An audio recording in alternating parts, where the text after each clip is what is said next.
Avertissement. Cette émission est le résultat de l'enregistrement d'une discussion semi-préparée n'ayant fait l'objet d'aucun montage et de très peu de coupures. Les opinions et commentaires émis par nos invités leur appartiennent et ne reflètent pas nécessairement la pensée des collaborateurs de Connaissez-vous. Nous préférons vous en avertir.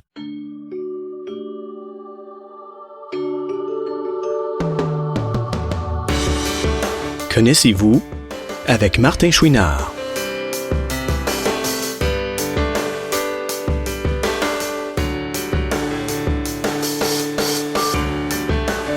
Cette semaine, Martin rencontre un homme qui a à cœur le bien-être des autres lors d'activités dans nos organismes, Serge Jacques. Aujourd'hui, mon invité, on a envie de le connaître parce que moi, en tout cas, ça fait déjà quelques années que je le connais. Il s'implique dans les clubs de loisirs pour personnes handicapées visuelles. Mais ça, on va y revenir un petit peu plus tard. Mais je vais tout de suite lui dire bonjour. Comme ça, plus vite on va commencer, plus vite on va le connaître. Il s'appelle Serge Jacques. Tout d'abord, bonjour Serge. Bonjour Martin. Merci d'accepter de faire l'entrevue. On se connaît, on se jase régulièrement. Ça fait un bon bout de temps, puis je sais que ça fait au moins 1 an que tu m'avais demandé de faire une entrevue, mais avec des circonstances. Toutes sortes de raisons. Circonstances. Exact. Ça s'est reculé, mais là aujourd'hui... Aujourd'hui, ça se fait, rendu en début 2020, c'est le moment. Alors voilà. Et comme je fais avec tous mes invités, Serge, j'aime ça les connaître à partir du début, c'est-à-dire à partir de leur naissance. Si t'es à l'aise de nous dire... Ah, il y a pas de problème, Martin. Écoute, moi, je suis venu au monde à Montréal. OK. Le 19 juillet 1963, OK. À l'hôpital... Royal Victoria. OK. D'accord. Bon, c'est ça. Fait que, écoute, puis moi, ma mère est déjà handicapée visuelle. Moi, c'est héréditaire, OK? Mon handicap, c'est pas un accident ou quelque chose. Moi, c'est héréditaire. Fait que, écoute, puis je m'en étais aperçu assez jeune, comme quoi que je voyais pas comme tout le monde. Puis, écoute, peut-être à l'âge de 4-5 ans environ, tu sais. Ouais, quand on commence un peu à interagir avec les autres, là, puis qu'on joue, puis qu'on se rend compte que... Ouais, puis tu sais, j'avais été voir un médecin avec ma mère, puis le médecin, il a dit devant moi que j'avais un problème visuel, puis que je verrais jamais comme tout le monde, si tu veux. C'est ça. Fait que c'était un peu ça en partant, là, tu sais. Mais tu dis que c'était héréditaire, donc c'était la même chose que ta mère, puis... Oui, parce que moi, ma grand-mère, la mère de ma mère, puis le père de ma grand-mère maternelle, c'était tout héréditaire. Okay. Tu comprends? Ça part de quelques générations, là. Okay. Tu comprends? Oui. Il y en avait peut-être avant, mais écoute, comme je te dis... de quand même assez loin que vous pouviez monter, il y en avait. Exactement. Donc c'était pas comme une grosse surprise pour la famille, j'imagine? Non, pas vraiment, parce que, tu vois, ma grand-mère, le père de ma grand-mère, maternelle, OK, il était handicapé visuel. Est-ce qu'il y en avait à part de lui, ça? J'ai aucune idée. Ça, on le sait pas. On le sait pas, OK? Moi, je le sais pas, OK? Oui. Après ça, il y a eu ma grand-mère puis un de ses frères. Après ça, il y a eu ma mère puis une de ses sœurs, OK? Puis après ça, il y a eu ma génération à moi.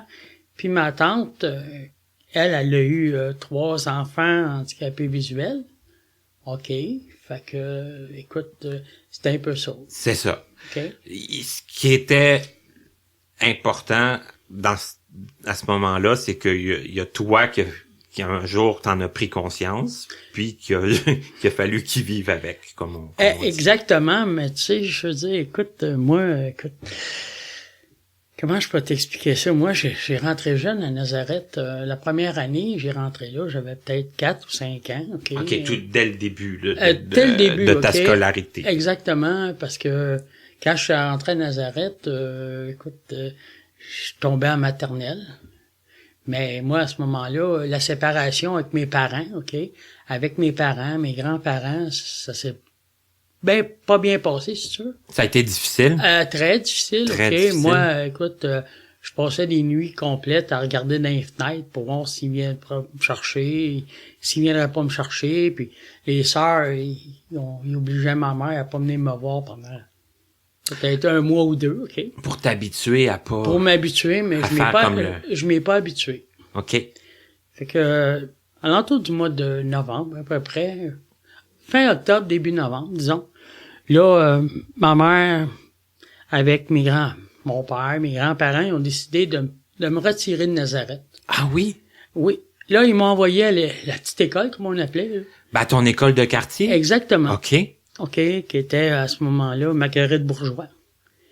Et puis, là, j'ai pas eu une très bonne expérience parce que vu que je voyais pas beaucoup, puis, écoute, veux pas, j'avais un autre problème aussi, c'est que j'étais obèse. J'étais un enfant obèse, OK, qui était pas mal plus obèse que la moyenne. Enrobé? Très enrobé, Très enrobé. si tu veux, tu sais. OK. Ça aide pas quand on est jeune, ça a là. pas aidé. OK. Okay? C'est sûr que ça a pas aidé, mais écoute, fait que je peux dire que j'en ai arraché. OK? Là, juste pour faire une petite mise au point, est-ce que tu avais des frères et sœurs, toi? Ou, Non, moi j'ai pas de frère, j'ai pas de sœur. Donc, enfant unique. Enfant unique. Et c'est peut-être un peu aussi pour ça que la séparation d'avec la famille, ça a été difficile parce que Exactement. t'étais très Puis proche. j'étais un peu jeune aussi. Je Ouais. pense qu'ils ont mis ça aussi parce qu'ils savaient que j'étais un peu jeune aussi, tu sais.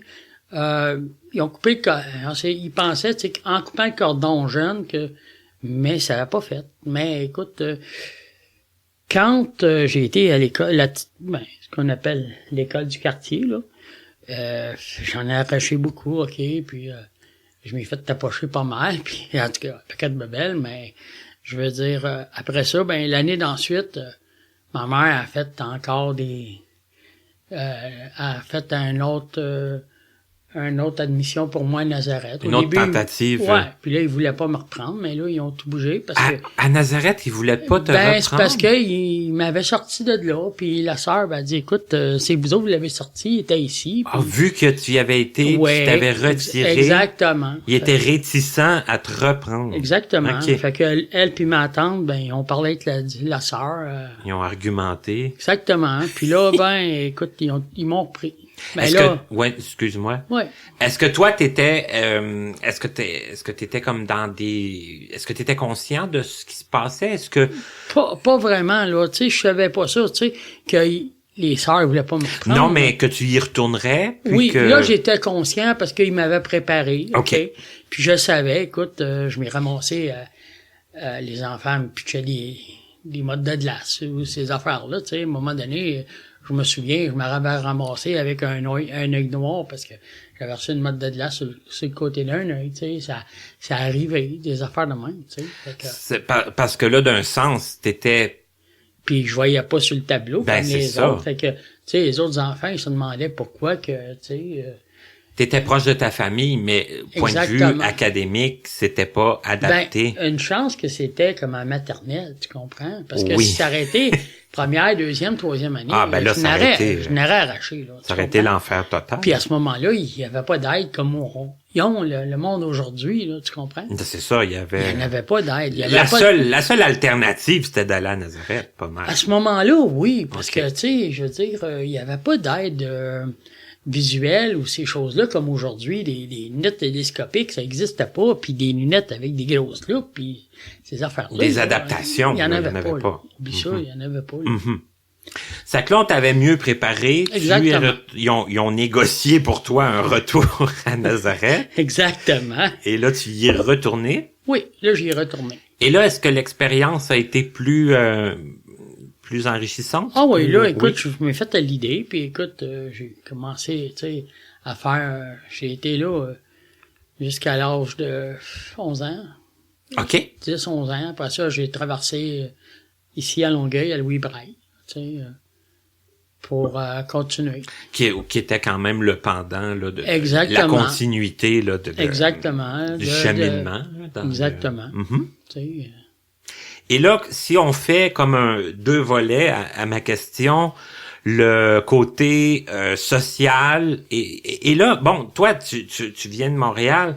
Est-ce que là, t'allais dans ta famille régulièrement? Est-ce que c'était à toutes les fins de semaine? Oui, c'était à toutes les fins de semaine. D'une façon ou d'une autre, à Nazareth, comme ici, à Louis-Braille, c'était à toutes les fins de semaine. Tu comprends? Mais accepté que, j'étais ça faisait pas trop longtemps partie de la non, maison. mais c'est sûr que, tu sais... C'est dur quand même. Moi, je trouvais ça dur parce que, tu sais, moi, je me disais, les autres enfants, tu sais, ils partent le matin puis ils reviennent tout de suite après l'école, mais nous autres, on partait le dimanche au soir puis on venait le vendredi après-midi ou le vendredi soir, là, tu sais. C'est ça.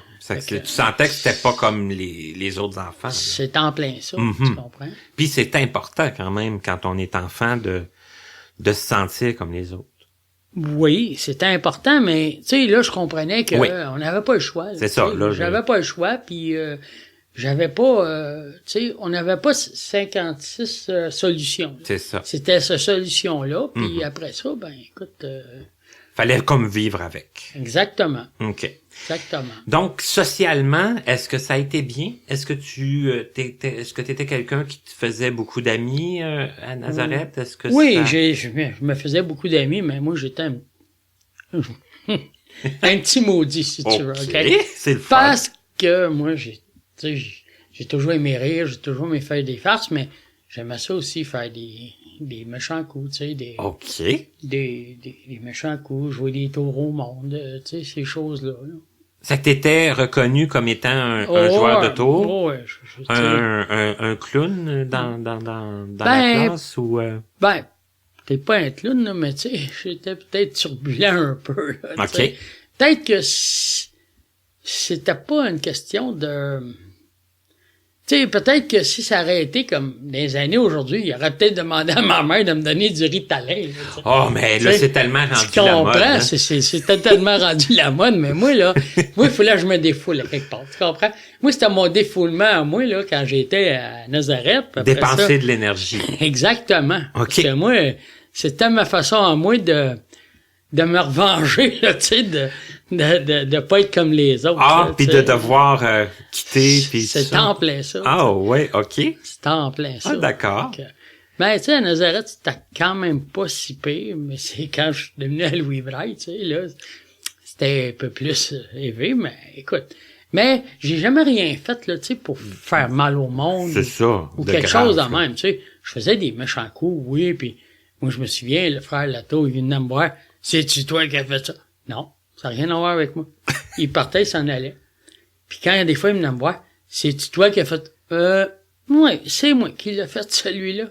Ah, il disait, ah ouais. Il disait, tu viendras me voir dans mon bureau. Ah, tu l'avouais? Ah oui. Ah oui? Ah oui, moi, là, c'était pas... moi, il me disait... Mais après ça, il me croyait, OK? Quand je l'ai fait 2, 3, 4 fois, là, que j'avouais que c'était moi qui l'avais fait. C'est ça, t'étais pas tu le cachais pas. Ben, tu sais, une fois, quand ça se découvrait, là, moi, OK, c'est correct, c'est moi qui l'ai fait. Il faisait quand même une petite enquête. Tu sais, il faisait une enquête, puis là, mais quand, là, il s'est fait des affaires, puis c'était pas moi pantoute, là, puis non, c'est pas moi. C'est pas le fun de se faire accuser quand... Ça n'a rien à voir avec... Quand je disais non, ça n'a rien à voir avec moi. Il disait, c'est correct, je te crois. Va continuer, va-t'en à l'école. Ouais, parce que t'étais capable de parce que moi, je disais que c'était pas moi, là, tu comprends? Que, lui, là, c'était bien correct, là, tu sais. Bah, faut être juste aussi, hein. Oui, mais écoute, moi, c'était juste, là, comment je peux dire ça? Comme je te dis, c'était pour me défouler, c'était pour avoir du fun. J'étais vraiment un petit maudit. J'ai fait des affaires, là, tu sais. Écoute. As-tu un exemple, là? Est-ce qu'il y a quelque chose qui te vient en tête? Ben, écoute, à un moment donné, je rentre là, la 2e année, OK, j'arrive là, frère Lato, il dit à moi, il dit, écoute, il dit, l'année passée, il dit, t'as quand même pas été si pire, et je vais te donner la permission de fumer cette année. Je dis, moi, ça me dérange pas, j'ai fumé à cachette toute l'année passée, tu sais. C'était un peu, là, tu sais. Là, il me regarde, il dit, comment ça? Ben, j'ai dit, c'est ça. Il dit, ça, je te le dirai pas, là, tu sais. Quand même, là, il s'en est pas aperçu. T'aurais pu juste te taire pis pas y dire. Non, mais moi, j'y ai dit, tu sais. Parce que, écoute, ça arrivait quelques fois qu'il me disait à moi, il appelait ma mère, il disait, Puis mon cousin qui était avec moi, il était aussi pire que moi. Fait que, à un moment donné, une semaine, il appelait ma tante, une semaine, il appelait ma mère, tu sais. Fait qu'à un moment donné, tu comprends que, là, ma mère chialait après moi, nanana. Pas de problème. Je disais pas un mot, elle me donnait des bêtises de fin de semaine. Je me disais à moi-même, attends quand je vais arriver là-bas dimanche au soir, t'es pas fini. Là, tu te vengeais pour avoir été puni chicané dans la fin de semaine. Exactement, tu sais. Fait que, c'est que t'avais un cousin là-bas qui était avec toi? Oui, j'avais un cousin qui s'appelait André Saint-Arnaud. OK. Donc, t'avais pas de frère ni de sœur, mais t'avais quand même un cousin qui était quelqu'un de la famille. Exactement, qui était un an et 2 mois plus vieux que moi, 14 mois, disons. Ouais, quand même, à cet âge-là. Fait que, tu sais, on s'est toujours suivis, puis écoute, tu sais, je veux dire, fait que c'était un peu ça, là. OK. T'sais. Et là, point de vue, disons, académique, comment ça se passait, tout ça? Est-ce que tu... parce que je sais que quand on était dans les j'aime pas ça dire le mot internat, là, mais tu sais, on était interne. Ben, moi, je l'ai pas été, là. Je dis on, mais ça exclut la personne qui parle. OK. Mais bon, tu sais, vous aviez quand même beaucoup de temps, dans le fond, à consacrer vous aviez beaucoup de temps libre, fallait vous occuper. Oui, mais tu sais, on avait beaucoup de temps libre, on faisait beaucoup de sport, mais tu sais, on avait aussi des grandes périodes de, mettons, pour les devoirs. C'est ça, les études, puis tout ça. On avait des périodes de devoirs, des périodes d'études, tu sais. À un moment donné, on avait une place, au début, il y avait une salle, on appelait la salle d'études, là, tu sais. Entre telle heure et telle heure, il fallait aller faire nos devoirs, puis apprendre nos leçons, puis si on n'avait pas fini, il fallait rester là, tu sais. Puis, OK, ça se prolongeait. Exactement. Ceux qui voulaient continuer, ils pouvaient continuer. Là, on avertissait le surveillant qui était là, OK? Puis on disait que on n'avait pas fini, puis on continuait, puis après ça, on allait souper, puis c'est ça. Et dans quoi, qu'est-ce que t'aimais comme matière, toi, Serge? Ou puis après, évidemment, je vais te demander ce que t'aimais pas. Et là, il y a un rire là qui me ravit là parce que. Ben écoute, moi, je n'aimais pas grand matière. OK, l'école, t'aimais pas tant ça. Pas tant que ça, tu sais. OK. Ben écoute, j'haïssais pas la mathématique, là, mais OK. Les autres matières, moi là, j'étais pas fervent là, tu sais, de l'école, là, tu comprends? OK. Ben, quand on a commencé, comme en menuiserie, comme en sculpture, comme... Ah oui, parce que vous aviez comme des cours de... Exactement, des cours de menuiserie, des cours de choses sculpture. Manuelles, là. Exactement, Mm-hmm. exactement. Mm-hmm. Ça, oui, ça, j'aimais ça. Là, c'était plus ta branche? C'était plus ton domaine? Absolument, Mm-hmm. absolument. OK. Absolument. Fait que, tu sais, moi, là, c'est ça. Puis, à un moment donné, ben là, j'ai tombé externe. Tu sais, que je voyageais avec un transport qui nous prenait soir et matin. OK. Ça allait bien. C'était long, mais au moins, tu sais... Ça a fait une grosse différence, ça, dans ta vie, tu sais, de dire, bon, on rentre chez soi tous les jours. Ben, j'aimais ça. Tu comprends? Oui, j'aimais ça. Tu sais. C'est sûr que... Écoute, c'est sûr quand on partait d'ici, puis on arrivait chez nous comme à 4-5 heures, mais au moins, on y allait. Mm-hmm. Tu sais, puis le matin, on partait vers les 7h30 pour arriver ici, mettons, 7h.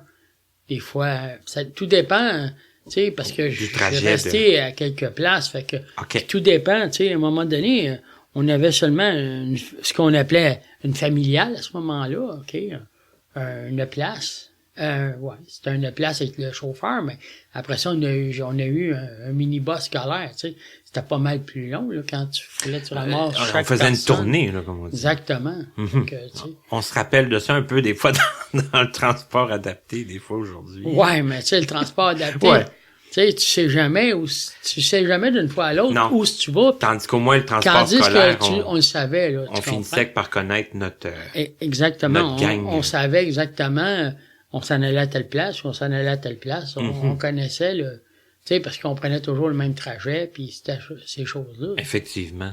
C'est ça. Donc ça a été bénéfique pour toi? Ben, moi, ça m'a aidé, oui. OK. C'est sûr. Et là, à un moment donné, les études...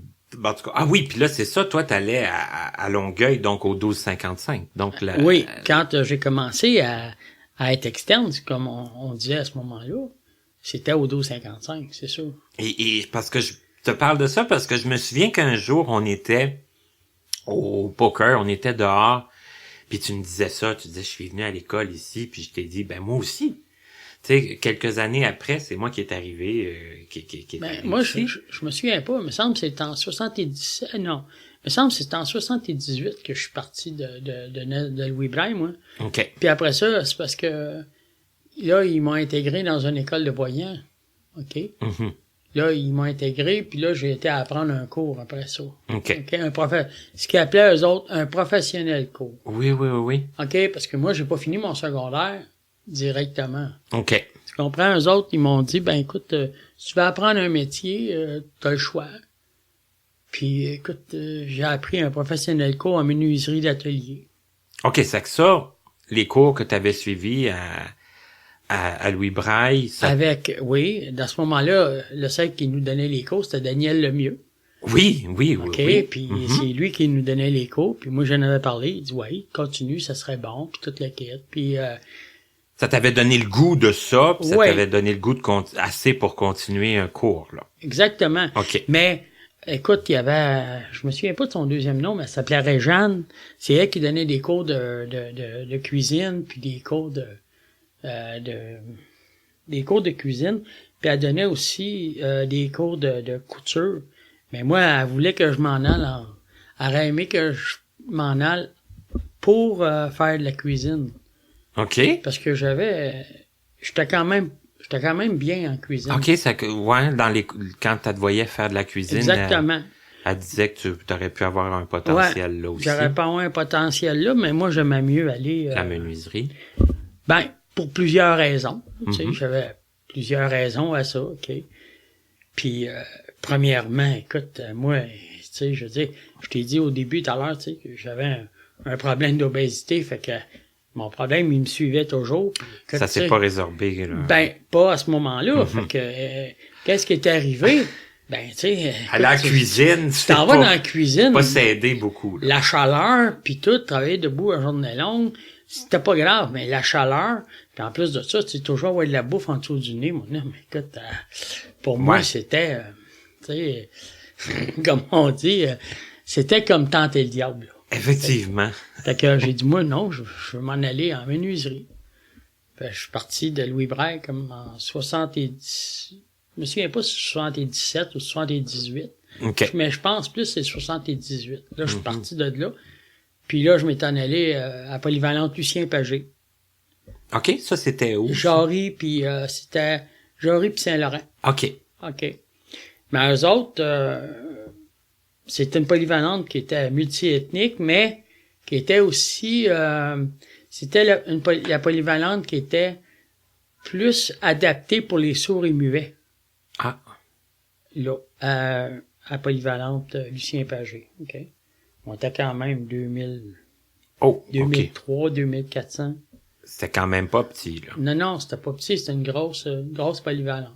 Et il était comme plus...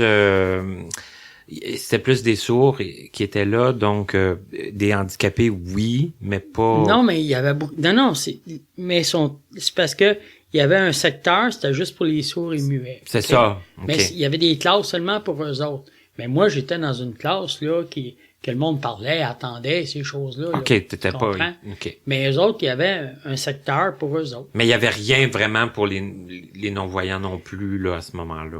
Pas vraiment. OK. Pas vraiment. Puis moi, ben, écoute, ils nous envoyaient ce qu'ils appelaient des professeurs itinérants, mais pour moi, ça m'a pas vraiment aidé le premier professeur itinérant. Là, tu comprends? OK.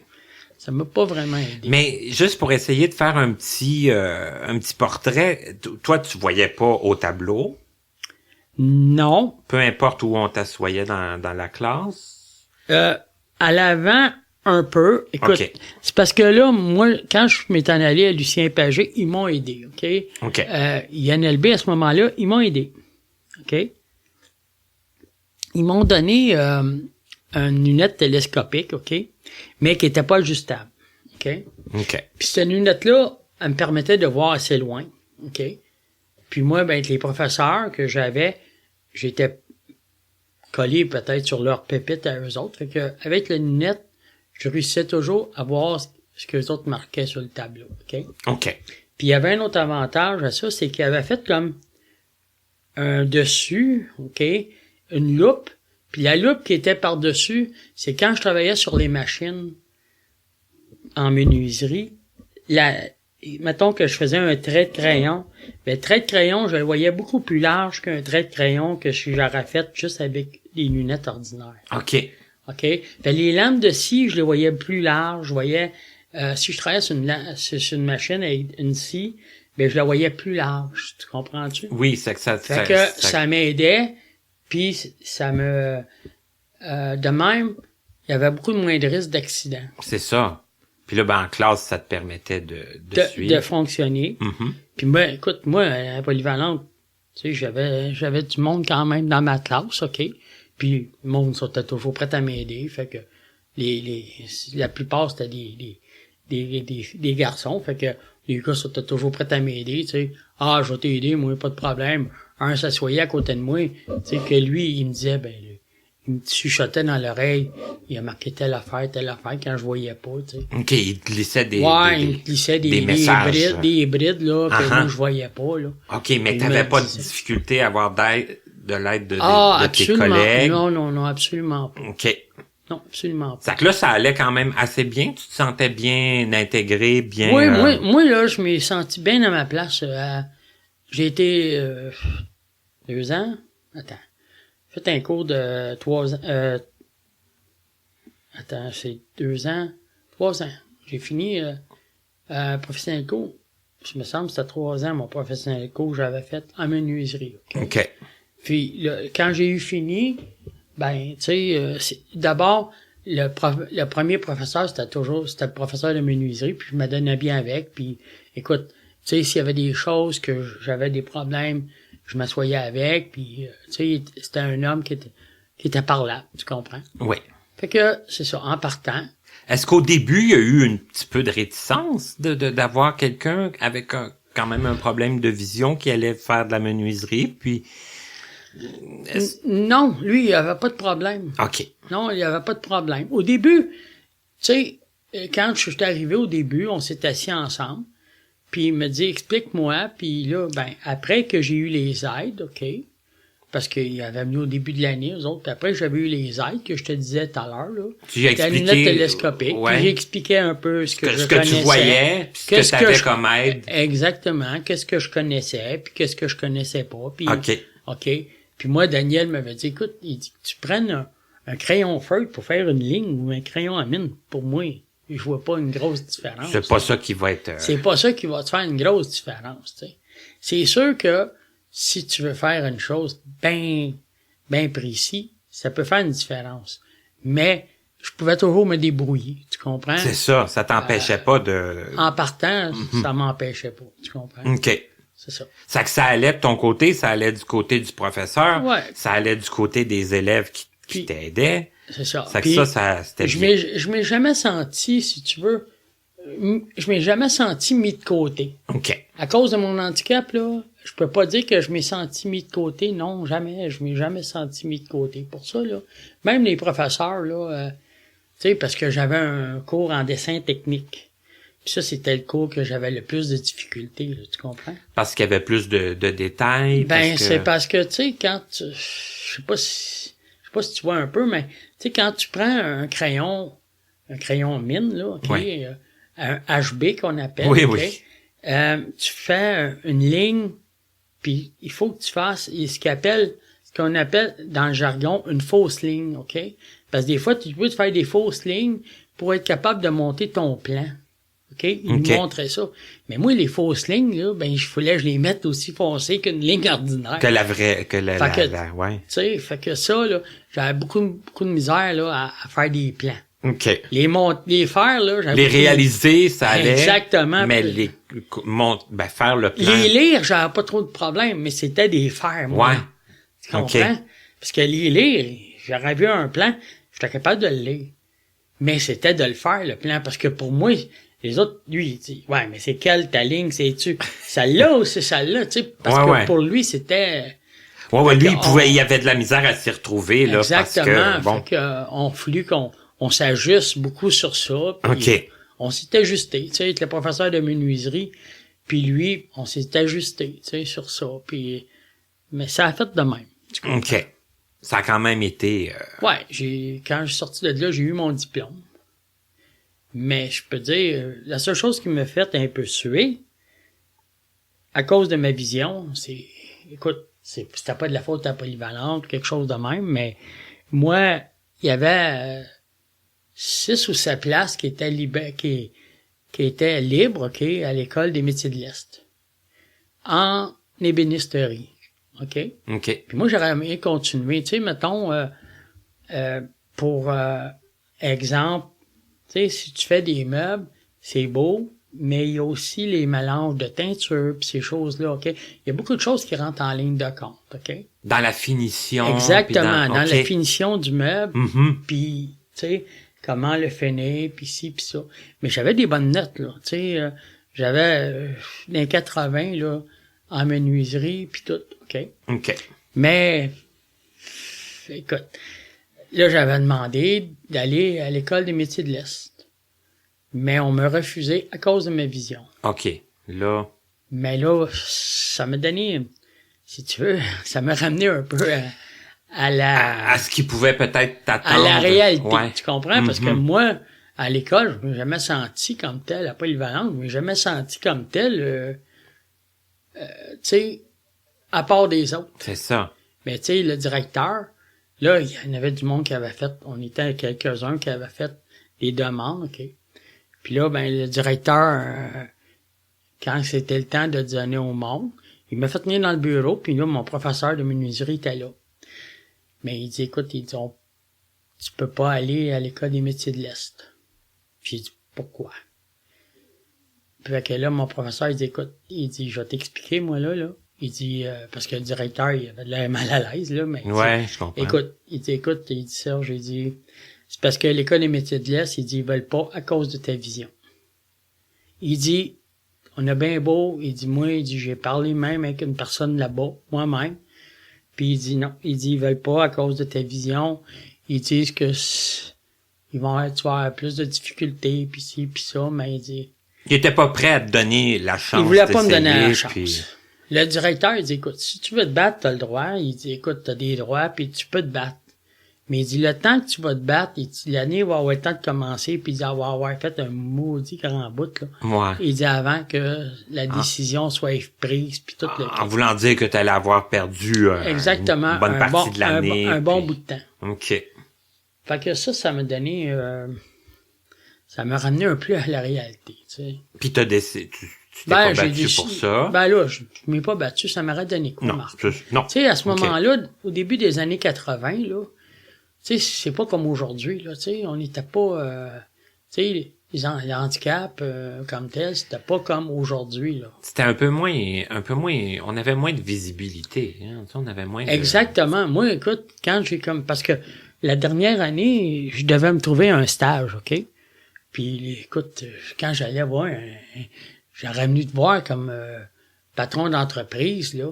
Ben, moi, j'étais obligé de dire comme quoi que j'avais un handicap visuel. Hein. Le gars était bien bon, j'appelais, ah oui, viens me voir, ça m'intéresse, ici pis c'est ça, j'emmenais mes notes, pis ces choses-là. Mais quand, là, je leur disais comme quoi que moi, j'avais un handicap visuel, là, oublie ça, là, c'était fini, là, l'entrevue était finie, ça finissait là. Ils me disaient, non, écoute, on peut pas te prendre parce que les assurances, puis ci, Ouais, puis ça. il trouvait des Et toujours motifs tu sais, toujours des ou il me disait, ben, on va te rappeler, puis ces choses-là, tu comprends? Puis là, ben, finalement, il rappelait pas. Exactement, tu sais. Mhm.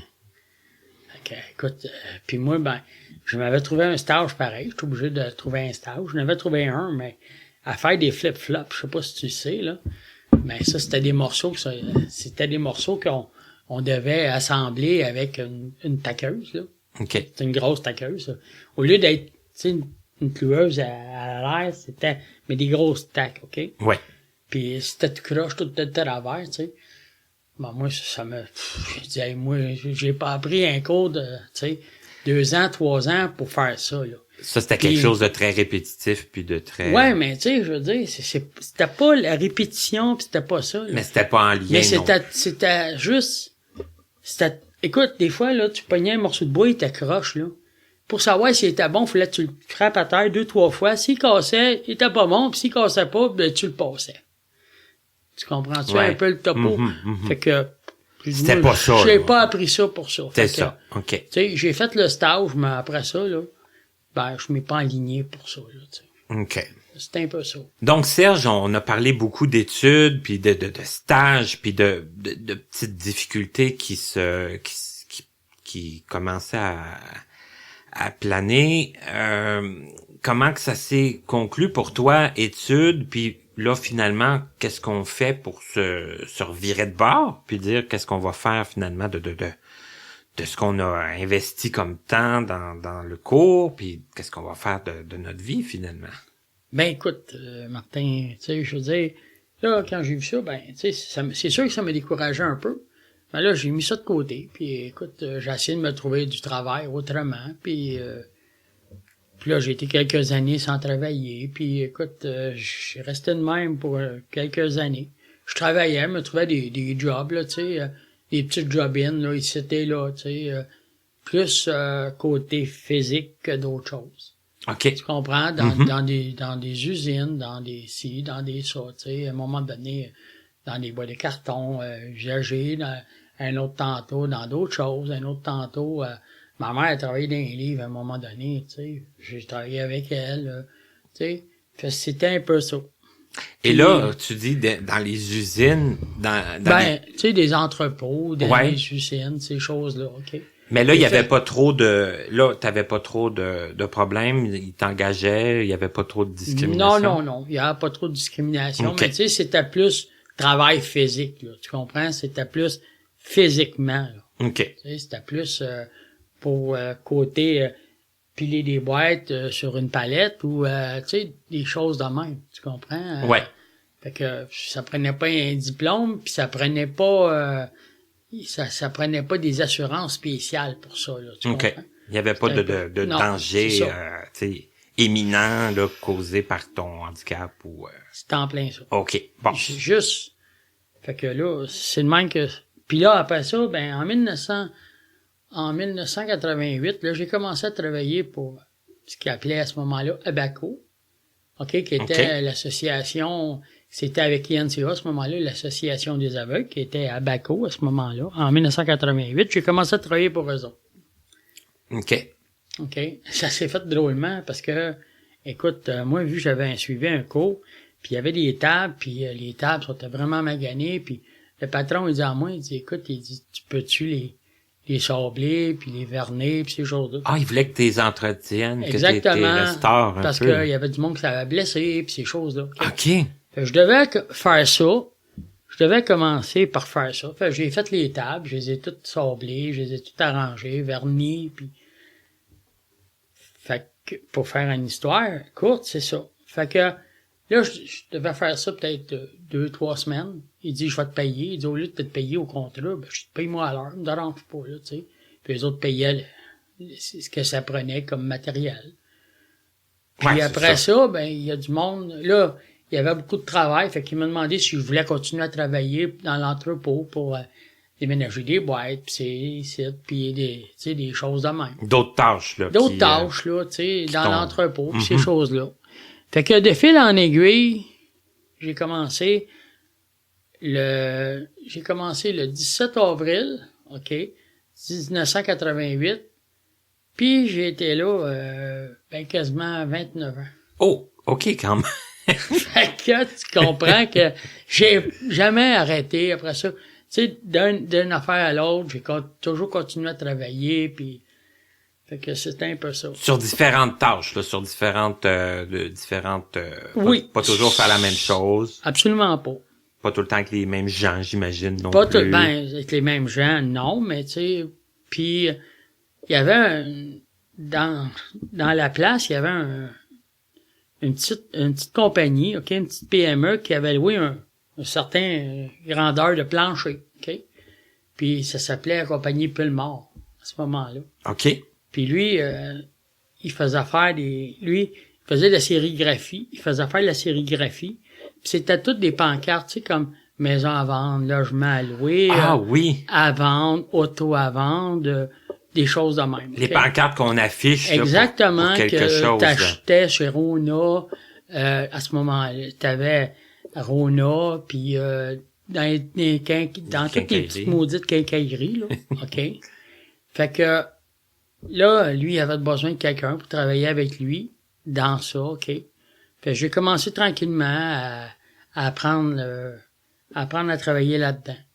Puis à un moment donné, il a rentré une grosse machine pour couper lui-même les pancartes, là, OK? Parce qu'il y en avait différentes grandeurs. OK? Mm-hmm. Il y en avait mettons, du 16-24, 12-16, 8-12, puis tu sais, t'avais différentes grandeurs. Ouais, différentes, ouais, c'est ça. Fait que là, moi, j'avais une assez bonne vision pour faire ça. Puis vu que, tu sais, j'avais travaillé, tu sais, vu que j'avais déjà pris un cours en menuiserie, mais tu sais, le tape à mesurer, puis les règles, mais tu sais, forcément, j'avais travaillé avec ça. C'est ça, c'était des outils que t'étais habitué. C'était des outils que j'étais habitué de travailler avec. De manipuler. Fait que j'ai commencé à travailler là-dedans. Puis là, de fil en aiguille. Puis là, il sortait toutes sortes de produits. Puis je continuais à travailler là-dedans. Fait qu'en 1991, Abaco, ils ont parti de où ce qu'on était. À ce moment-là, on se trouvait sur la rue Folhomme. Ils ont parti puis sont en allés à Ville d'Anjou. OK. Dans l'Est. Complètement à Ville d'Anjou, dans le parc industriel de Ville d'Anjou. OK. Mais moi, j'ai continué à travailler pour Abaco. La même chose. Mais l'affaire qui arrive, c'est que celui qui avait loué le plancher, on pouvait pas s'en aller avec eux autres là-bas parce que la place qu'il avait louée, c'était si tu veux, juste une compagnie. C'était pas un plancher comme tel, c'était juste une compagnie, OK, qui avait loué. Puis, eux autres, il y avait pas de place pour emmener la compagnie pour le monde, OK? OK. Ils ont dit, écoute, si toi, tu te gardes loue-toi un plancher ici, puis nous autres, on va te laisser Serge, puis nous autres, t'as juste à nous payer, puis nous autres, il va continuer à travailler pour nous autres, parce que lui, tu sais, vu qu'il y avait juste moi puis lui, à ce moment-là, il y avait le patron, puis il y avait moi, tu comprends-tu? C'est ça, OK, puis il y avait juste besoin, dans le fond, d'un espace. Il y avait juste besoin d'un espace, puis il y avait juste besoin d'un employé. Qui était toi, puis qui OK. était déjà prêt. Puis l'affaire qui arrivait, c'est que lui, tu sais, il voulait pas commencer à négocier pour des assurances collectives, tu sais, des assurances, là, accidents, des tu sais, commencer à payer pour tu sais, les rentes du Québec, pis ces affaires-là. Fait que lui, ce qu'il payait, il payait, mettons, un certain montant à la compagnie qui était Abaco à ce moment-là. OK? Aujourd'hui, qui est rendu AFI Logistique, si je me trompe pas. OK. À Ville d'Anjou. OK? Fait que, là, il dit, en tout cas, avec les autres, ils ont fait des arrangements. Fait que moi, j'ai resté là. Fait que de 1991 à aller jusqu'en 2007, j'ai travaillé tout seul. OK. Je travaillais tout seul avec le patron. Si le patron me venait pas, moi, j'étais tout seul. OK. Tu comprends? Mm-hmm. Moi, je débarrais la porte. Le soir, je repartais, je rebarrais la porte. S'il y avait des transports qui venaient, j'envoyais les transports où je recevais le marchandise, ces choses-là. C'était un peu ça. C'est que c'était toi comme un peu le responsable de... C'est ça. C'était un peu moi le boss quand le boss était pas là, si ouais, tu veux. OK? C'est ça. Puis, écoute, c'est juste que des fois, le boss, il me disait, fais tel job, puis des fois, je faisais pas le job qu'il voulait, mais que moi, je voulais. Là, il me disait, ouais, mais c'est pas ça, je t'ai dit. Ouais, mais. Puis là, je m'argumentais avec, puis là, j'y montrais les raisons pour lesquelles que t'avais pas... j'avais pas fait ça ou telle affaire. Que t'avais cru bon faire les tâches que toi tu... Parce que moi, je regardais, puis moi, je savais que... Parce que nous autres, quand on recevait des commandes de Rona, surtout quand on envoyait ça à l'entrepôt, des fois, on peut... Dans ce temps-ci, comme dans le mois de décembre, c'était tranquille. Si on envoyait 7, 8, 10 000, c'était beau. Mais comme en mars, avril, là, c'était peut-être des fois 25, 30, 35, 40 000. Là, c'était la grosse saison. Là. Parce que là, c'était la grosse saison. Ça veut dire que moi, là, à partir du mois de septembre, à aller jusqu'au mois de février, on remplissait les tablettes de partout. Là. On remplissait au complet. Tu comprends? C'était l'approvisionnement. Fait que moi, là, si je voyais qu'il y avait du stock là, que j'avais sur le plancher, mais qui était pas fait, puis que je voyais qu'il n'avait plus ou qu'il n'avait pas assez, que lui avait pas vu, là, ben c'était moi, comme là, toi qui en prenais c'est moi qui le faisais. Puis là, je lui disais, écoute, telle affaire ou telle affaire. Il voyait bien que, tu sais. Que t'avais raison, que t'étais à ton affaire. Des fois, il me disait que il aurait aimé mieux que je fasse d'autres choses. Mm-hmm. Mais, tu sais, c'était fait. T'avais quand même des arguments pour... Absolument. Mm-hmm. Absolument. Fait que là, ça a duré de même jusqu'en 2007. Puis là, ben, en 2007, ben, il y a eu toutes sortes de chambardements, puis il y a eu toutes sortes de chambardements dans les quincailleries, OK? Rona versus Renault Dépôt versus les autres quincailleries. Puis là, ben, les quincailleries ont signé des contrats avec des multinationales américaines. OK? Ouais. Fait que nous autres, on avait certains produits qu'eux autres avaient, mais nous autres, on pouvait pas concurrencer parce qu'il y avait beaucoup de produits qu'eux autres, ils fournissaient que nous autres, on pouvait pas fournir. Tu comprends? C'est ça. Fait qu'eux autres, ben, ils ont dit, ben, écoute, c'est bien de valeur, mais on pourra pas continuer avec toi, là. Fait que c'était un peu ça.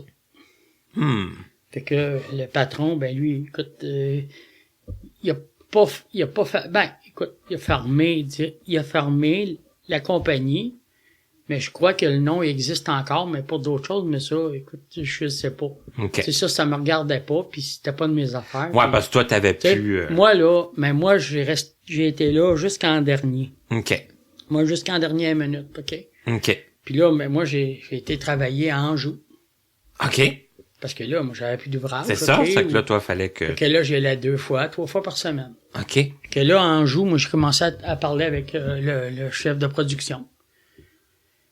Puis là, ben, tu sais, il y avait un poste qui s'ouvrait le soir, un poste cadre qui s'ouvrait le soir, comme travailler pour arranger machine, comme mécanicien, puis comme être superviseur le soir. Ben, moi, j'ai fait une demande, puis on m'a accordé la demande, OK. Fait que là, moi, il y a quelqu'un d'autre qui a été prendre ma place quand il y avait besoin le jour. Mais moi, je travaillais en Anjou. Tu comprends? J'ai continué à travailler en Anjou. Fait que là, je suis devenu superviseur. Ben, être superviseur, plutôt. OK? OK. C'était un titre. OK? Faut bien s'entendre, c'était un titre. Je faisais le même job qu'un superviseur. OK?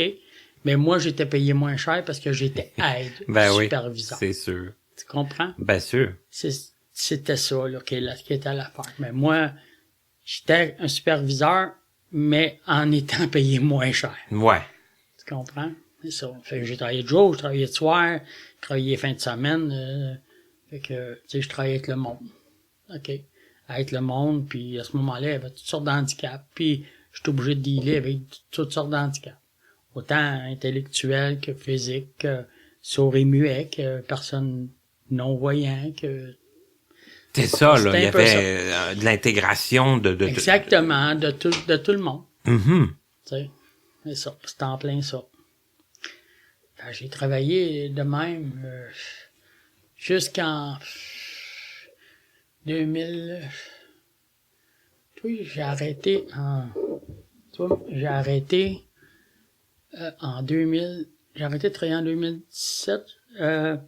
2017, donc j'ai arrêté en 2016, moi, d'être superviseur. OK. Parce que là, écoute, l'affaire qui est arrivée, c'est que moi, je m'ai fait opérer en 2009, OK, pour une corotoprothèse. Oui, cette fameuse opération... corotoprothèse. Que j'ai failli avoir. OK. Que j'étais sur la liste à un moment donné pour l'avoir. Moi, je m'ai fait opérer par le docteur Daguerre en 2009. OK. Je voyais très bien. Aller jusqu'en mai 2010, que là, que je vois plus depuis ce temps-là. Parce que j'ai perdu mon œil. OK. C'est bien officiel parce que il y a rien là-dedans qu'ils sont capables de faire pour détecter la pression de l'œil une fois que tu as la corotoprothèse dans l'œil. C'est ça, hein. Sauf faire de palper l'œil. Mais tu sais, la palpation... C'est pas super précis. C'est de la palpation. Ouais. OK. Non, mais je sais pas si tu sais, là, mais ce que c'est, mais écoute, ils ont beau dire, ils ont beau faire, mais fais de la pression, tu fais pas de pression, mais c'est de même. Excusez.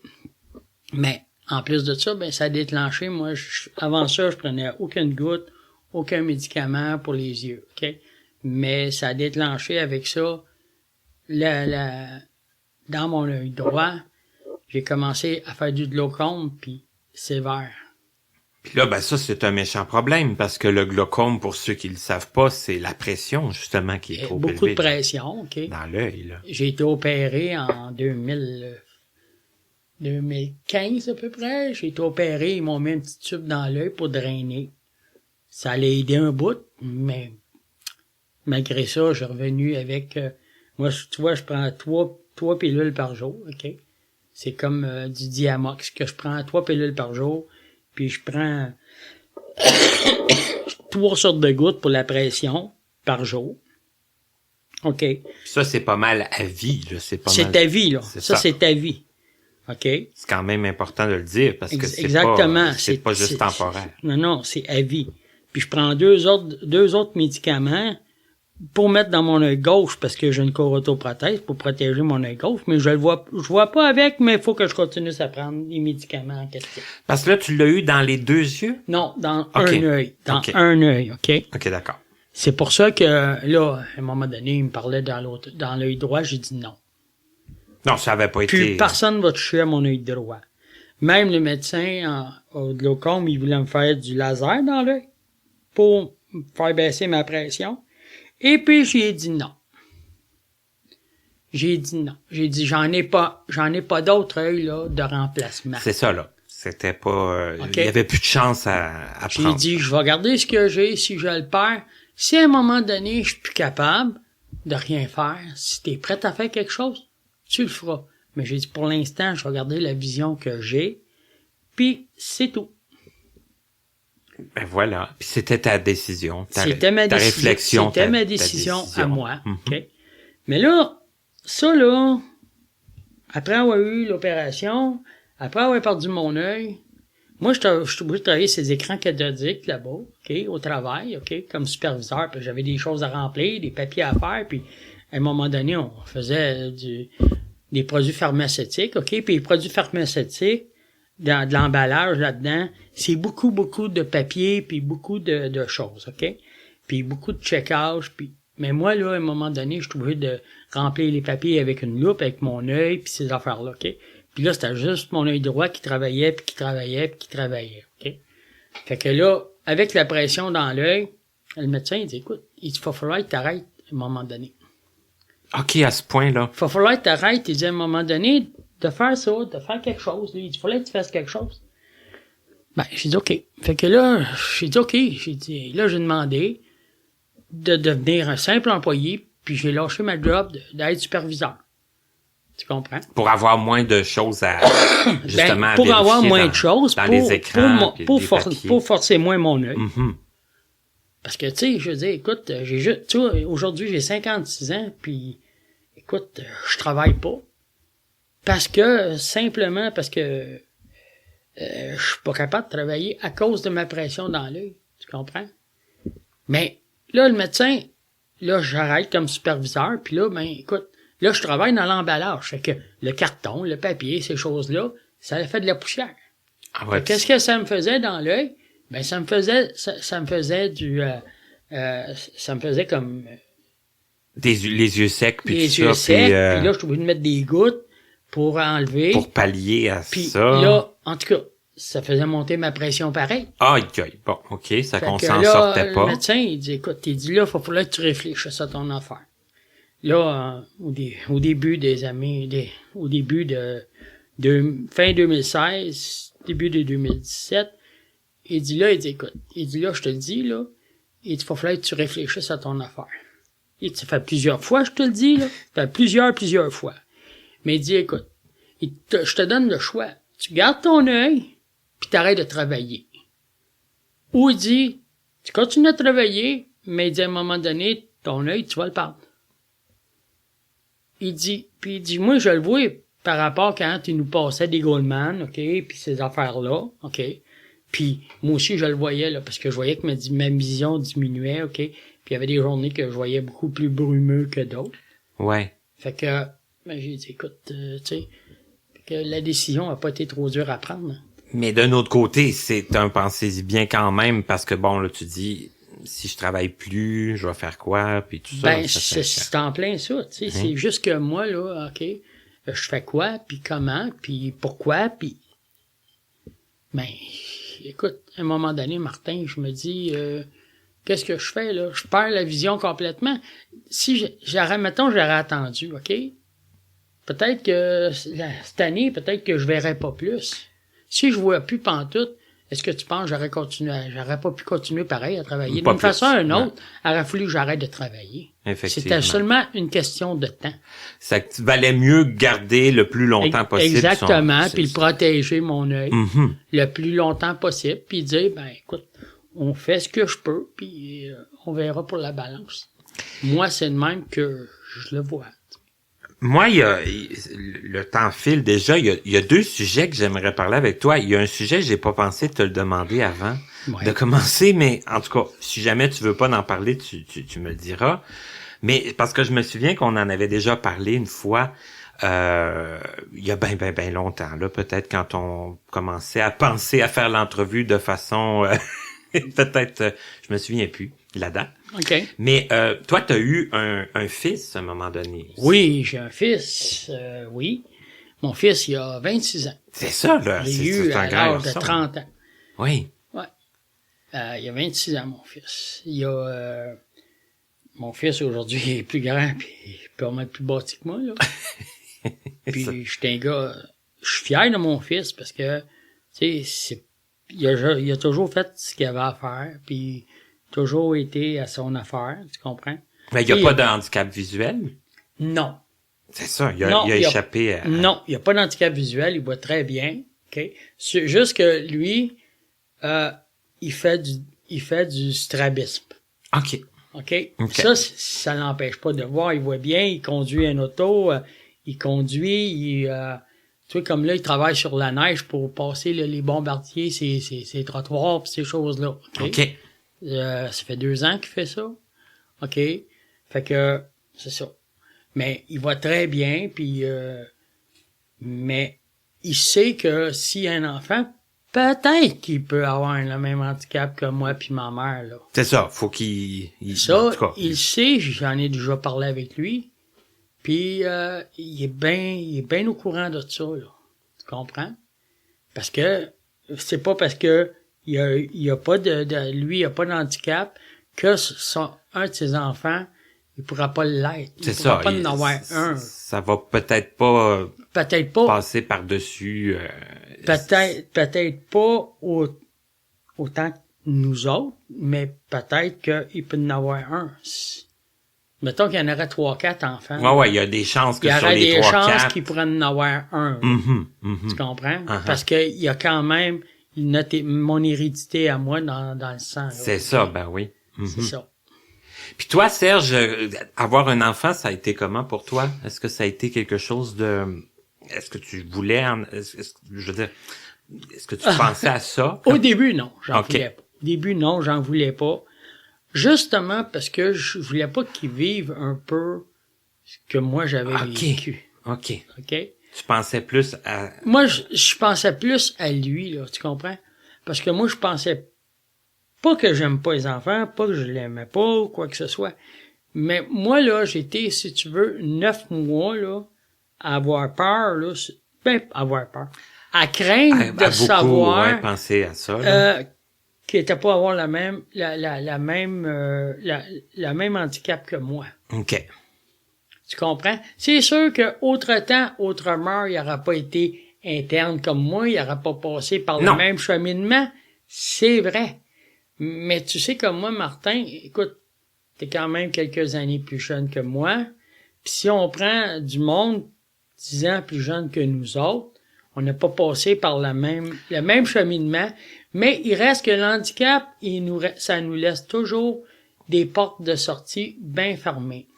C'est ça. On passe pas par les mêmes chemins, exactement. Mais au final, on a les mêmes contraintes. Exactement. Puis on a encore beaucoup de portes là qui reste fermé devant nous autres. Puis moi, je me dis, ben, c'était ça que moi j'avais peur. Mhm. OK? Ben, c'est bien tant mieux. J'ai remercié, tu sais, moi, quand je vois aujourd'hui un enfant qui est malade, ben, je me dis, merci, là, que mon fils, il ait tout, tu sais, qu'il soit pas malade, qu'il ait pas d'handicap, puis rien. Et ça prend combien de temps à savoir, une fois, comme, là, toi, tu y as pensé tout le long de la grossesse, là, une fois que l'enfant est né? Ah, ça a pas été long. Moi, le médecin qui a accouché mon ex-femme, OK, lui, il l'a vu, parce qu'il m'a regardé à moi, il a regardé mes yeux à moi, puis après ça, il a regardé mon fils, il dit non, lui, il dit... C'est pas ça, là. C'est non, pas... non, il dit, lui, là, OK. il dit, il va avoir une bonne vision, je te garantis, dis-moi. OK, ça s'est Ouais, su. exactement, là. Mais tu sais, il était bébé, là. Tu comprends? Il était bébé. Mais c'est sûr que il y a eu des contraintes, là, avec, là, en tant que, avec le strabisme, parce qu'il y avait un strabisme très, très, il était très, très fort, son strabisme. OK. Puis, écoute, moi, je me souviens, là, avant qu'il rentre à l'école, OK, il était à la garderie. Puis, il y avait un œil qui était très, très paresseux, OK? Puis, une fois à tout, on y bouchait l'œil qui était bon, là, 3 fois par semaine. Ouais, pour faire travailler l'autre Pour faire œil. travailler l'autre œil. Uh-huh. OK? C'était un ophtalmologiste de l'hôpital Saint-Justin qui nous avait dit de faire ça. Mais ça est revenu, hein, ça est revenu. Aujourd'hui, il porte des lunettes, puis, mais il voit très bien. OK, ben ça, c'est merveilleux, c'est fantastique. C'est ça. Mhm. Je voulais qu'on parle brièvement de ta mère aussi, parce qu'on la connaît dans le milieu. En tout cas, moi, je la connais. Puis, Okay. En plus, je la trouve très sympathique. J'aime toujours ça, jaser avec elle. Alors, on la salue si jamais elle écoute l'émission. Et ça m'amène à parler à possiblement notre dernier sujet, mais parce que toi puis moi, on s'est connus, dans le fond, dans les clubs de loisirs. Exactement. Je crois que au début, j'ai pas été là longtemps, mais c'était au Club Saint-Laurent. Oui. Comment ça t'est venu, l'idée de t'impliquer, j'imagine, au début comme membre, participer à leurs activités, puis à un moment donné sur le CA, et maintenant, ben, t'es plus à l'ARS, pas sur le CA, mais tu aides beaucoup. Non, ben, écoute, au début, Ouais. j'ai été, je pense, je me souviens pas si c'est 2002 ou 2003 que j'ai rentré au Club Saint-Laurent, OK? Dans le, si tu veux, dans le conseil, si tu veux, dans le, Ouais, le conseil si tu d'administration. veux, dans le conseil d'administration. OK, t'es rentré directement dans le conseil? Non, mais OK. j'ai commencé tranquillement, OK? OK. Moi, ça me dérangeait pas, tu sais. Moi, j'ai toujours aimé aider un ou l'autre, tu sais, aimer à faire, tu sais, s'il y a besoin de moi, ben j'aidais, tu sais. Comme c'est un peu qu'avec l'ARS aujourd'hui ou avec le Ville-Marie, OK?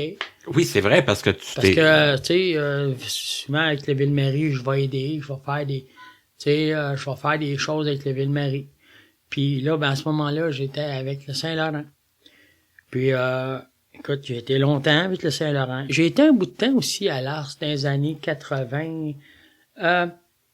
Fin 80, début des années 90, j'ai été à l'ARS OK, aussi. ça, je savais pas. Oui, j'ai été dans le club de l'ARS. J'ai été avec Paul-Émile Campbell, avec Doris, avec Yolande Poupard, avec... écoute, je te recule loin, là. J'ai été dans... La dernière personne qui a été ma présidente à moi à ce moment-là, c'était Micheline Théberge? Théberge. OK. Là, à ce moment-là, quand j'ai arrêté, c'est parce que mon ex était enceinte de mon fils, justement. Ah OK? bon? Au début 93, OK? Ben, j'ai dit, écoute, moi, là, tu sais, je savais qu'il était pas venu au monde comme dans le mois d'août ou septembre, OK? Comme il est venu présent. Comme ça a été le cas. fait. Mhm. Mais moi, j'ai dit, écoute, moi, là, je veux pas m'impliquer je veux pas m'embarquer dans une affaire puis être obligé de lâcher.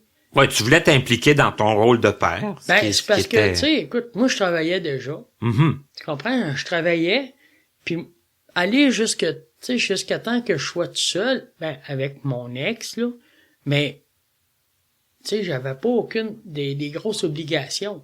Mais, tu sais, d'avoir un enfant, un bébé, ben tu sais, c'était une grosse obligation, là, tu comprends? Puis on s'entend aussi sur une chose, c'est que du bénévolat, on en fait quand on a du temps, tu sais, quand on a Exactement. Fait que j'ai été longtemps sans faire du bénévolat.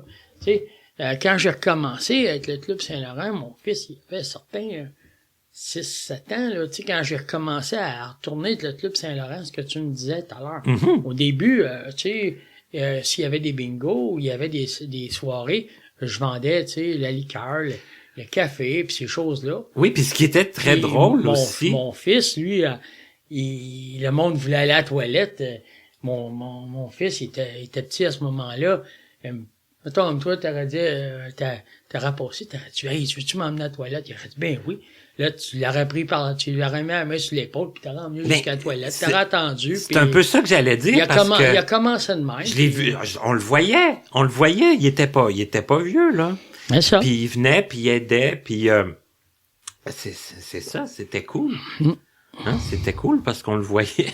Ça. Il a commencé tranquillement. Puis écoute, tu sais, c'est sûr que, écoute, aujourd'hui, tu sais, il travaille ces choses-là, mais c'est sûr que n'avoir de besoin pour une affaire spéciale. Puis s'il pourrait le faire, je suis sûr qu'il le ferait parce que, écoute, il était longtemps après ça avec Saint-Laurent, avec moi, là, il vendait, puis on vendait la liqueur, les chips, puis ces affaires-là, puis tu sais, lui, puis même à un moment donné, Rémi Poirier, il montait les salles, puis moi au début, c'était avec moi, puis après ça, j'ai dit à mon gars, j'ai dit, monte-les avec Rémi. J'ai dit, c'est toi qui vas avoir l'argent. Tu comprends-tu? Fait qu'il montait les salles avec Rémi Poirier, puis Pierrette, elle le payait. Tu comprends? Ça fait qu'il était, lui, déjà aidant. Écoute, il était bien content, lui, là, tu sais, d'être payé pour monter à la salle. Fait que lui, ça, il faisait un petit peu de sous, puis exactement, il était utile, puis... C'est ça. Lui, moi, la dernière fois... Ça l'impliquait. C'est ça. La dernière fois que je l'ai vu, moi, c'était au crib. Hein. On jouait...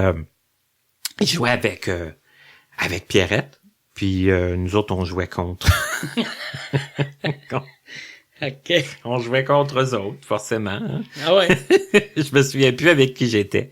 Mais c'est la dernière fois que je me souviens l'avoir vu. OK.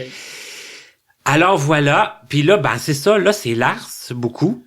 Là, c'est Lars, puis le Ville-Marie. Oui. OK, là, je fais... Parce que, écoute, comme j'ai dit tout à l'heure, vu que je travaille pas, écoute, je trouve ça long. Fait que, tu sais, j'essaie de m'impliquer un peu plus, tu sais, dans les activités, puis je m'essaie de m'impliquer un peu plus. Fait que, tu sais, comme le vendredi aux poches, il y a des poches de baseball à Montréal, au Ville-Marie. Fait que je m'ai proposé à faire le café, servir les biscuits, puis après ça, je nettoie la cafetière, puis ces affaires-là, tu sais. Moi, ça me dérange pas pendant que, tu sais... puis moi, ça me fait plaisir, puis ça me fait faire quelque chose à faire. OK, c'est que toi, tu joues pas aux poches. Oui, je joue. OK, tu joues aussi. Je joue aussi. Mais tu aides pour la collation. C'est moi qui aide pour la collation, puis ces choses-là. Tu comprends? Serrer le café. Exactement. Puis... Okay. Puis après ça, moi, quand j'arrive vers les midis, ben là, je commence à préparer tout de suite ma cafetière. Puis après ça, je prépare mes biscuits, si c'est des biscuits, pour donner au monde. Tu comprends? Mm-hmm. Puis après ça, ben quand on arrive au break, ben là, c'est moi qui sers. OK? Ça m'empêche de moins fumer, fait que je rentre, mettons, vers midi et quart, je fume une cigarette, puis après ça, je fume juste quand on a fini à 3h30. Et là, c'est une grosse journée le vendredi, parce que là, on se transporte à Longueuil. Après ça, ben là, après ça, on s'en va au poker à Longueuil. Ben oui. Après ça, on s'en va au poker à Longueuil, puis là, ben, à partir de là, ben, écoute, c'est sûr que je vais aider aussi. Comme il y a eu aussi la journée des jeux, la journée du bingo, quelques semaines. Oui, puis au 40e aussi cet été. Au 40e, j'étais là aussi pour servir. Moi, en autant que, tu sais, moi, je peux servir à l'arrière, tu sais, servir la liqueur, même la bière, la boisson. La boisson, j'aime moins ça à cette heure. Mais moi, j'étais jeune. J'ai commencé jeune à faire ça avec le Ville-Marie. Parce que mon beau-père, le mari à ma mère, à ce moment-là, il faisait ça, c'est lui qui faisait ça pour le Ville-Marie quand ma mère était dans le conseil d'administration du Ville-Marie, OK? Fait que, moi, j'ai commencé jeune, j'avais peut-être 13, 14, 15 ans. OK, ça que t'as commencé. Fait que j'ai commencé jeune, tu comprends? Fait que j'étais habitué à ça, tu sais. moi, ça me dérange pas. Ça me dérangeait pas, tu comprends? Ben, c'est de rendre l'utile à l'agréable. Exactement. Tu sais, moi, écoute, jouer au bingo, j'aime pas ça. Je m'excuse, là, mais il y en a qui aiment ça, mais il y en a d'autres. Moi, j'aime pas ça, jouer au bingo. Mais tu sais, si je vais au bingo, mettons, pour le Ville-Marie ou pour l'Ars, ils me demandent d'y aller pour servir au restaurant. Ben, je vais y aller, je vais servir au restaurant, tu sais. Ça va être pour être utile, plus Exactement. que pour jouer. Moi, Okay. je jouerai pas les cartes. Écoute, moi, je vais commencer à jouer, rendu au 3e tour, moi, je vais être à côté sur la brosse sur le bord de la table, puis je vais dormir, là, tu sais. C'était un peu le top. Ouais, là, mais sauf que j'ai le goût de dire, pour finir, dans le fond, c'est que, de toute façon, ces clubs-là, ils existent pour offrir des activités pour tous les goûts, pour tous les types de personnes, puis pour tous les goûts. Puis aussi parce que, ben, ça prend des fois des petits coups de main. Puis, je l'ai déjà dit dans d'autres émissions, puis je vais le redire aujourd'hui, tu sais, Serge, il a un problème de vision, puis ça ne l'empêche pas d'aider. Parce que l'aide qui est demandée dans les clubs, ben c'est ça, c'est de servir, c'est d'aider quelqu'un à aller à la salle de bain, c'est de passer des repas, c'est tu sais, c'est des choses quand même simples.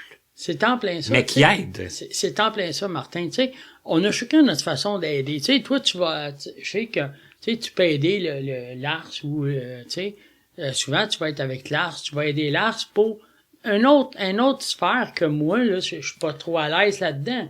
Mais moi, dans ce que moi, je vais être à l'aise, peut-être que toi, tu l'es pas. Ben, c'est sûr. Fait que ça en prend pour tous les goûts, tu sais. Ça prend du monde un peu partout, là, dans la chaîne de montage, si tu veux, pour avoir une activité qui ait du succès. Un club qui va bien fonctionner dans l'ensemble. Là. Exactement.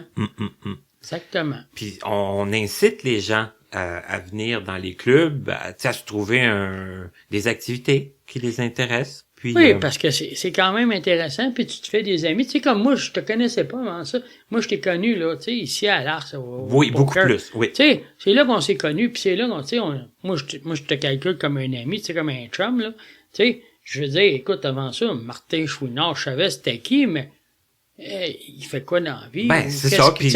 Mais aujourd'hui, tu sais... tant qu'on n'a pas l'occasion de s'asseoir ensemble quelque part, puis de jaser, ne serait-ce que 10 minutes avant le début d'une activité ou quelque chose. Tu sais, des fois, on joue au poker, puis des fois, tu es assis à côté de moi, tu sais, ben, écoute, tu sais, entre les parties... Entre deux mains, à la pause. Entre deux mains, ou à la pause, ou avant qu'on commence, tu sais, tu jases un peu, une couple de mots ici, une couple de phrases là, ben, tu sais, t'apprends plus à connaître le gars, puis tu sais tu sais aussi si le gars, il va bien se donner avec toi ou si ça donne pas bien. Ah oui, puis ça, veut pas.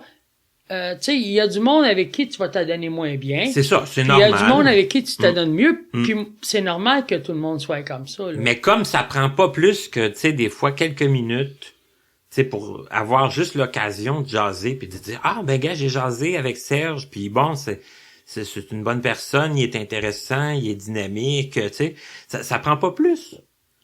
Ça marche pas avec tout le monde avec qui on va parler, mais ça prend pas plus que ça. Donc, ça vaut la peine de sortir, puis d'y aller, d'aller voir. Puis... Ben, moi, comme je te dis, écoute, comme je te dis, moi, c'est quand tu me demandais, oui, ok, c'est correct, t'sais.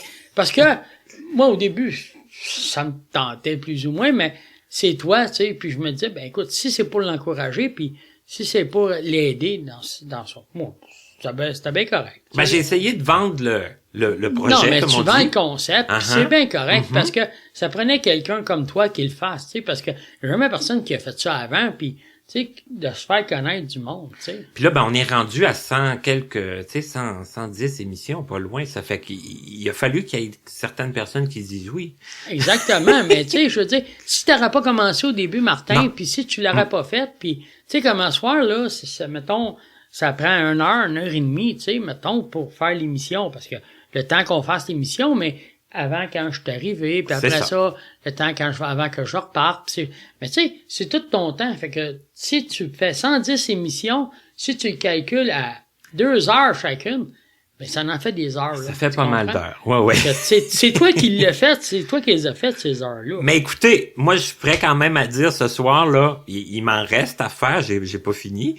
Puis ceux qui auraient dit non, puis qui voudraient changer d'avis, Moi, j'incite le monde, qui t'aide, puis de même, moi, je pense que le monde, tu sais, tout le monde a de quoi à dire, je pense.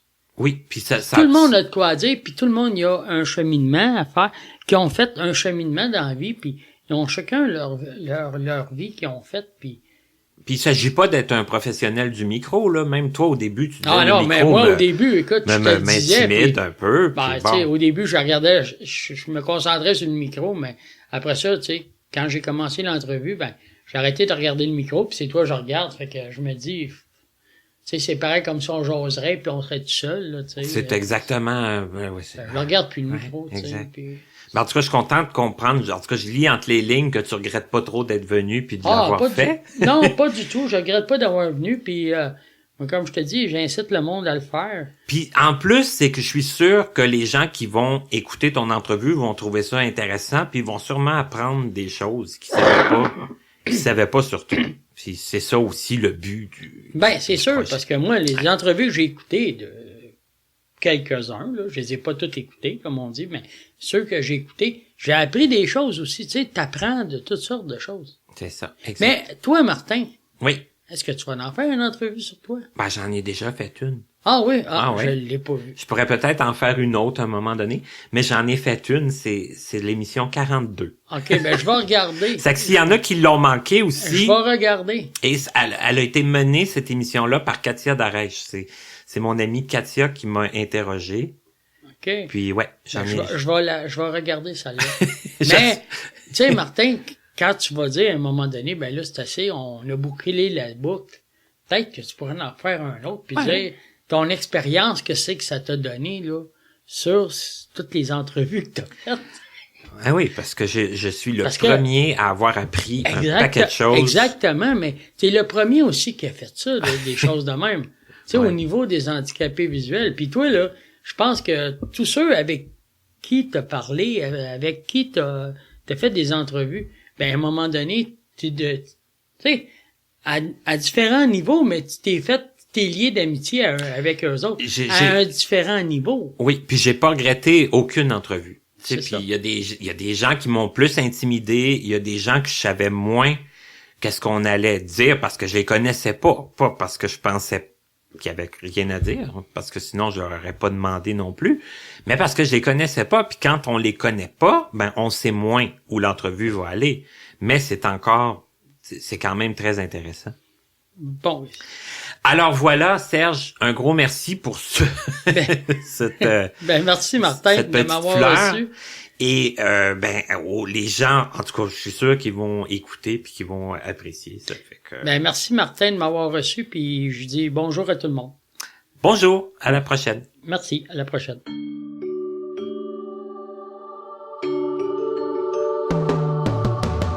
Vous venez d'écouter Connaissez-vous avec Martin Chouinard. Présentateur, Stéphane Pilon en collaboration avec Papillon Sonic. Voix du générique, Joel Pucci. Notre site web est toujours disponible au www.martinchouinard.com. Notre adresse courriel est connaissez-vous2017@gmail.com sans tiret. Nous attendons vos commentaires et suggestions. Un immense merci à la compagnie Point par Point Incorporée, l'Association des aveugles de la Rive-Sud, AARS, ainsi qu'au Regroupement des aveugles et amblyopes du Montréal métropolitain, RAAMM, de nous prêter gracieusement leurs locaux pour l'enregistrement de certaines de nos émissions.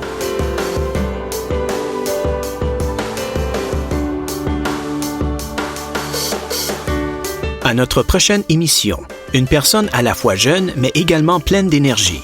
Marlène Gay à notre rendez-vous du 24 janvier.